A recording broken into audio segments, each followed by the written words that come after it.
من شرور أنفسنا ومن سيئات أعمالنا من يهده الله فلا مضل له ومن يضلل فلا هادي له أشهد أن لا إله إلا الله وحده لا شريك له وأشهد أن محمدا عبده ورسوله لا نبي إلا رسوله بعده اللهم صل على محمد وعلى آله وأصحابه ومن والاه ومن تبعه إلى يوم القيامة.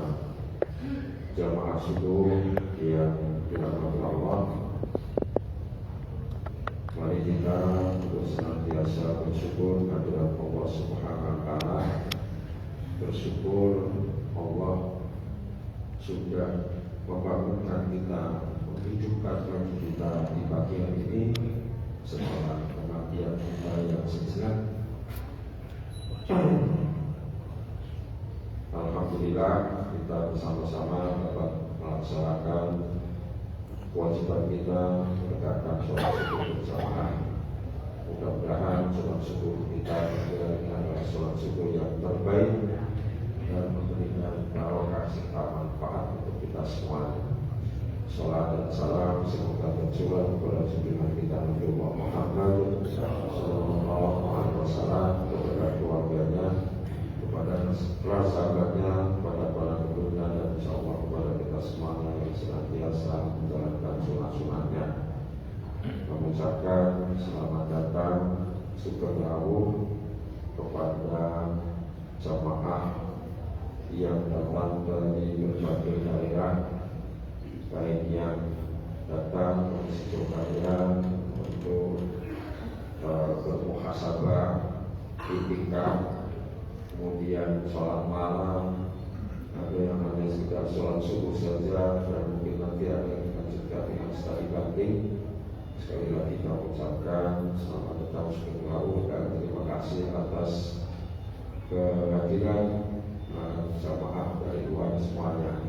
Mudah-mudahan perjalanan Bapak Ibu semuanya, termasuk sekarang dan mungkin nanti ke rangkaian perjalanan yang lainnya, perjalanan yang senantiasa diberikan barokah oleh Allah Subhanahu wa Ta'ala.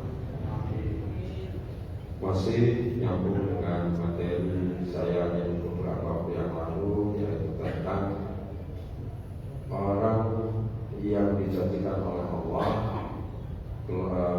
kelompok atau golongan yang dijanjikan oleh Allah jamin masuk surga. Yang dari 7 golongan itu salah satunya adalah rajulun yata'allaqu qalbuhu bil masajid, orang yang senantiasa hatinya terkait di masjid. Beberapa waktu yang lalu tentang salah satu kelompok usia yaitu anak-anak. Sekarang ini tentang kelompok usia pasca remaja dan pra-lansia.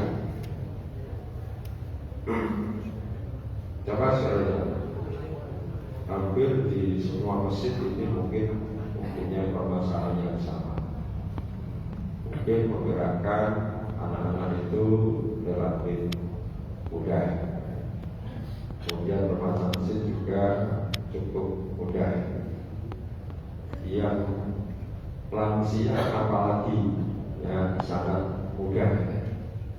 Karena kalau dari sisi usia, kejiwaan seseorang itu ketika seseorang sudah memasuki usia umur katakanlah 50 tahun ke atas itu sudah mulai sisi rohaninya mulai terbangun sendiri. Maka angka filosofi Jawa itu yang namanya seket, ya. Seket itu 50, ya. Usia 50 itu kalau dalam angka Jawa itu seket itu senengane keturunan. Ya. Maksudnya di usia 50 tahun itu orang sudah mulai merasa satu, rambutnya sudah pada putih semua, ya, sudah mulai berubah, ya. Isir terus diketuni terus. Di masjid, kalau di topi kan di masjid untuk sholat bisa berganti walik. Maka maka pakai ketu, senengannya ketunan. Ini sisi rohaninya sudah mulai muncul, sehingga mulai ketok nih mesin. Jadi banyakkan dulu ketika remaja itu aktif sekali, begitu menikah, ya di keluarga muda itu hilang dari peredaran. Kemudian muncul lagi ke masjid setelah anak-anak WSBD, ya pekerjaannya sudah mulai longgar, tidak banyak kesibukan, baru ke masjid. Nah, ini yang saya bahas dari yang keluarga muda, termasuk salah satu dengan atau kelompok usia yang kita sebut dengan lost generation, kehilangan generasi. Maksud kami generasi dalam hal pembinaan itu biasanya terjadi satu usia SMP ABG itu, yang kedua usia keluarga muda. Jadi ketika masih remaja itu aktif sekali, begitu menikah belas kapital.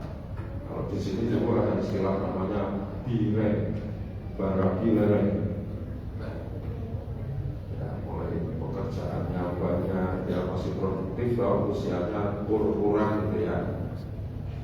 Kemudian anaknya masih kecil-kecil, itu alasan untuk tidak bisa aktif secara sosial maupun ke masjid. Nah ini padahal kalau usia ini biasanya harus mendapatkan ilmu yang banyak untuk menjalankan kehidupan. Bagaimana keluarga muda itu harus mendapatkan ilmu untuk bagaimana cara membina keluarga yang sakinah, mawaddah, warahmah, mendidik anak-anaknya yang soleh-solehah, bekerja mencari nafkah yang halal. Ini harusnya masih banyak belajar, tetapi kenapa kok justru hilang dari peredaran? Kalau kita lihat di majelis-majelis taklim itu rata-rata isinya lansia semua, kebanyakan. Barangkali karena ada, kalau di Jawa kan ya, itu kita melihat ternyata jumlah keluarga muda itu tidak sedikit, sangat banyak, ya. Hampir bahkan mungkin kalau didata lebih banyak daripada yang lansia, ya, daripada yang lansia. Tetapi kenapa kalau pengajian majelis-majelis taklim itu justru yang paling sedikit jumlahnya, termasuk sholat jamaah? Nah ini karena mungkin cara-cara pembinaan yang mungkin belum tepat. Kalau pengajian atau majelis taklim yang diadakan di masjid yang secara umum itu memang kenapa kok yang banyak datang lansia? Karena memang dari sisi waktu masih banyak yang longgar. Ya, ibaratnya habis isya langsung pengajian begitu, jam 9, setengah 10 selesai. Ya, tapi bagi keluarga muda itu jadi problem. Kenapa harus masih mendampingi putra putrinya belajar? Atau mungkin ada yang belum pulang kerja, masih capek, ya. Ada yang kalau ibu-ibu itu meninabuhkan putra putrinya dan lain sebagainya, sehingga dan mungkin anaknya baru tidur setelah jam 9 malam, itu sudah ngantuk, sudah capek, mau ke masjid sudah bubar pengajiannya. Nah ini yang sering. Nah maka kalau di Masjid Jogarta kemudian kelompok ini dibuatkan komunitas tersendiri, kelompok pengajian sendiri, yang waktunya berbeda dengan mereka para lansia dan juga tentu saja remaja. Ya, mereka mau ngaji ke remaja, mau sekali mau remaja, mau ke lansia, usianya juga merasa belum saatnya, gitu ya. Nah sehingga begitu, maka kita buatkan komunitas sendiri untuk yang bapak-bapak muda, itu namanya Kurma, keluarga alumni remaja dan keluarga muda Masjid Jogarta. Yang ibu-ibu muda namanya kelompoknya Umida, himpunan umi muda, kelompok tersendiri. Nah maka jam taklimnya pun juga beda. Nah kalau dulu ketika kita waktu itu kita beri nama yang pertama itu pengajian lepas kerja. dimulai pengajiannya jam setengah 10 malam. Tapi kalau mau pengajian sampai jam 12 malam, oke, masih muda-muda, masih tetap melek. Nah, jadi yang penting apa? Yang penting mereka waktunya itu bisa, dan ketika kumpul itu masih tingkat usianya hampir rata-rata sama. Nah, sama kalau kita itu kalau kumpul, nah, tingkat usianya itu terlalu jauh itu kan juga kadang-kadang gak nyambung ya Pak ya. Jadi maka perlu ada pengelompokan tersendiri. Nah, sehingga apa? Sehingga pengajiannya itu betul-betul fokus. Apalagi dari sisi-sisi materi atau tema-tema pengajian kadang-kadang kebutuhannya beda. Kalau lansia itu tema-temanya amal dosamu mati, ya, pokoknya yang berkait dengan kematian lah. Gitu. Ya, keluarga muda belum tertarik, belum saatnya mati. Nah, kalau yang keluarga muda itu tema-temanya ya tentang parenting, ya, mencari nafkah yang halal, mendidik anak yang soleh dan solihah. Karena itu tema-tema yang masih dibutuhkan. Kalau yang lansia dikasih materi kayak gitu, wah, musnahnya bergawe, kalau sudah tidak mencari nafkah lagi, pensiun gitu ya. Buat apa ngaji tentang mencari nafkah yang halal? Terus zaman biar istimewa gitu ya. Belum nanti tema parenting, mendidik anak yang soleh. Dua anakku segede-gede, serak butuh materi kayak gitu ya. Nah, yang masih butuh nanti keluarga muda nanti sesuai dengan tingkat usia dan kebutuhannya. Nah, demikian juga cara pendekatan kita ngajinya juga tidak cuma ngaji melulu, pengajian ceramah dan sebagainya, perlu variatif. Nah, keluarga muda itu keluarga yang produktif, lumayan duitnya atau oke gitu ya. Kegiatannya pun juga yang sifatnya rekreatif. Insya Allah nanti jam 7 pagi kurma ini akan touring ke daerah Kartosuro ya. Salah satu imam kita dulu Ustaz Abdul Aziz Ma'arif yang dulu pernah jadi imam utama di sini, punya pondok pesantren di Kartosuro. Kita silaturahmi di sana, touring naik motor. Insya Allah nanti saya juga ikut. Nah, nanti touring itu di sana nanti pengajian. Tapi senang karena hobinya yang naik motor itu masih tersalurkan. Dan sama bapak orang saya tersimpul benar. Nah, touring waktu Pak motor 60 kilo dari sini. Terus ada keluarga bapak-bapak muda itu oke, masih oke. Artinya apa? Cara mengumpulkannya, cara membentuk komunitas itu dengan berbagai macam cara. Dengan acara touring itu insya Allah nanti yang ikut banyak, yang ngaji juga banyak sehingga terbina. Nah, nanti juga kegiatan-kegiatan rutin di sini, kajian-kajian itu juga maaf kadang-kadang karena namanya keluarga muda ya, ada saja anggota rumah itu yang nanti punya anak, nanti sana lahir lagi, ya akhirnya yang mundur itu mereka yang bareng dengan akikoh, ya bu mesti nyati, gulai, tongseng, ya makanya juga masih oke dong, makan daging sapi, daging kambing gitu ya, mau sate, mau tongseng, masih oke, masih semangat untuk hadir. Jadi caranya begitu, dibuat kelompok. Kalau dicampur nanti akan kalah. Ya, yang si pengajian jauh bingung ya, pakai masalah akhirat ya. Sing nom-nom rata tarik, nanti yang tak kasih masalah penting sing tua-tua rata tarik ya.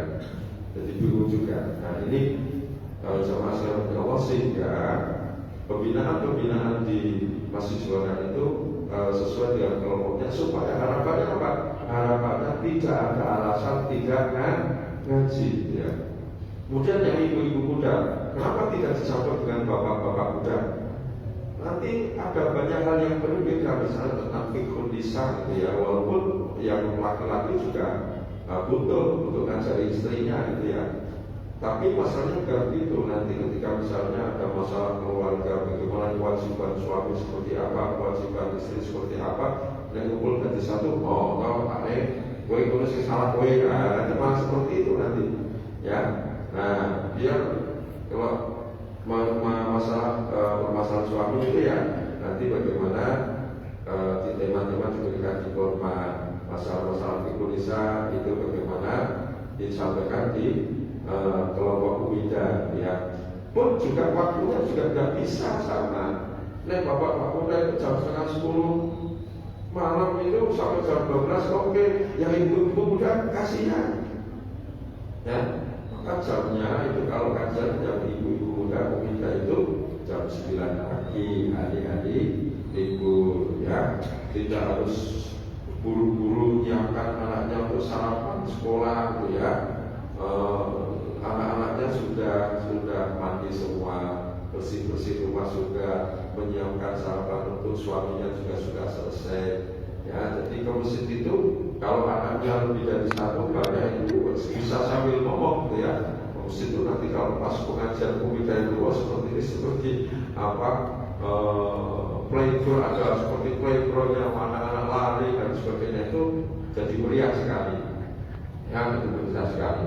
Anaknya ada lebih dari 3, misalnya ada yang digendong, ada yang digandeng, ada yang digebol, ada yang digiring ya. Kecil-kecil ya, digendong, digembol, digandeng, digiring ya.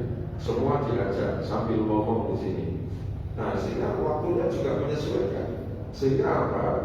Ibu-ibu muda ini pada akhirnya juga ikut ngaji. Coba kalau ikut yang lansia, nggak bisa. Mereka masih harus menabungkan kalau putrane nyusoni, mohon maaf, itu yang butuh privasi. Wah, anakku sih bayi butuh nyusoni, kaiso makan ngaji. Kalau di Umida, pengajian Umida khusus itu bisa sambil ngomong, sambil mie, sambil macam-macam dan sebagainya bisa. Sehingga apa?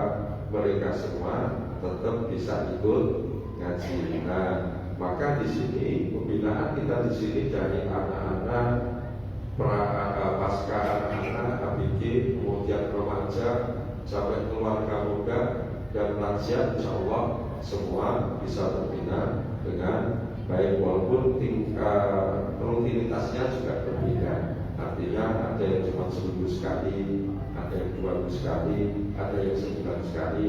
Ini tergantung kebutuhan dan kelonggaran dari anggota atau jamaah siswanya. Demikian yang bisa kami sampaikan, mudah-mudahan bermanfaat dan mudah-mudahan juga bisa menjadi inspirasi bagi para pengurus takmir yang mungkin hadir di sini ingin belajar tentang manajemen masjid, terutama pengelolaan majelis taklim atau majelis pembinaan. Dari saya kurangnya mohon maaf. Kita akhiri dengan membaca bacaan surat Al-Asr. A'udzubillahi minasyaitonirrajim. Bismillahirrahmanirrahim. Wa asri innal insana lafi khusr illal ladzina amanu wa 'amilus shalihati wa tawassaw bil haqqi wa tawassaw bis sabr. Assalamualaikum warahmatullahi wabarakatuh.